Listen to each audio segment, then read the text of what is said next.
Okay, so this is what my typical classroom looks like, and this is what Texas history. So, as you can tell, I've posted a schedule. I've told them how they can talk to me, reminded them of our Zoom meeting, and I've literally put a schedule out for them. You can also tell that there's a tutorial video for how to log into Discovery Education. Now, Texas history has 3 assignments this week. They've got a lesson and a video that goes along with it. Now, these videos aren't that long, and the lessons themselves are fairly short. Um, so you could click into the classwork, and you kind of got to look at the deadline, the dates, because it doesn't. Google Classroom does not separate it into weeks. I guess I could change that up and I could make a specific category for each week. That might be a little less daunting and confusing. But as long as you're paying attention to due dates, which are right there, you know what assignments are due for that week. So we have the 3 actual assignments that we'll have to go to Pearson Realize, and then the 3 videos that go associated with it. Again, the videos, they're not really graded. Yes, I have them set up so that it looks like it gets a grade, but as long as they do it, it's 100. And if they don't do it, well, that's fine as well. It's just a video that supplements what they have to read. So just to show you, log in here. Well, let's view assignment. And this is something else a lot of parents aren't really wanting to do. They're not wanting to take the time to truly read the directions either.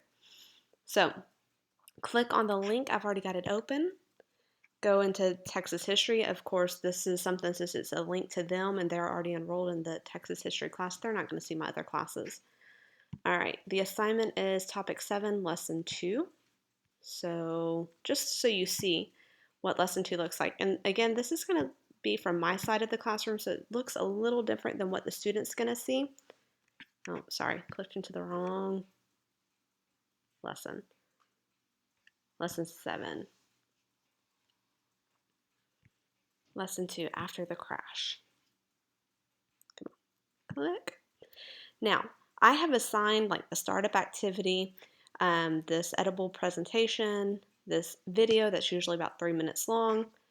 They read the text, look at this picture, and then the quiz. So all in all, this lesson has 1, 2, 3, 4, 5, 6, 7, 8 steps to it. But these steps aren't that dramatic. They're not things that should last 30, 40 minutes a piece. So we'll go through it so you can see the pace and the scale of it and how easy it is, okay? So startup activity, they read through this, they look at the picture, they answer to themselves, what does this photo tell you about the children's lives during the Great Depression? They would click on the green, click turn it in, and it would immediately jump them to the next section. Because we're not really in that student setup, it didn't jump it over to me. This would be the longest one, okay? It says it has 15 slides. Again, key terms, kind of just read through it, look at the pictures. Towards the bottom of the 15 slides, again, they've got sort of quiz questions, and I've told them time and time again, that is not the quiz questions I want them to worry about. That's just more FYI for them to do. Okay? Then they would go to the video. This video. During the 1930s, the Great Depression. 3 minutes. And again, all these are just like one slide, so it's not much. You have the stock market crash. You got a paragraph to read, a little picture, another little paragraph, and then it has sort of a check for understanding question. And again, it's all of this shouldn't take them more than 20 minutes max. If it has taken them longer than 20 minutes to work through these, they're getting distracted somewhere else. It's not the lesson itself. So this interactive gallery, again, just pictures that kind of highlight the Great Depression and what it looked like here in Texas. And then they've got a little quiz. We did these all the time in class. They are used to them, only this time they're doing it themselves. It's 5 questions. They're TEKS related. They work through them. I'm just answering right now. But again, all in all, if they're really paying attention and working through this, they can fly through this in 15, 20 minutes. It should not take so terribly long. Then they would log back in, and on the student aspect of it, just so you kind of see that, let me go into my model student. Model students. So how they would submit the assignment, they would click on the assessment that they did. Let's just assume this was it. View assignment, mark as done, and it's turned in.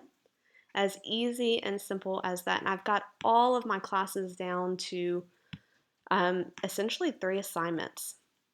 And again, this is the schedule. This is what it looks like. So a Pearson Realize assignment that's should only last about 15, 20 minutes. If it is taking them longer, there's something additional going on. They're not spending the actual amount of time doing that work.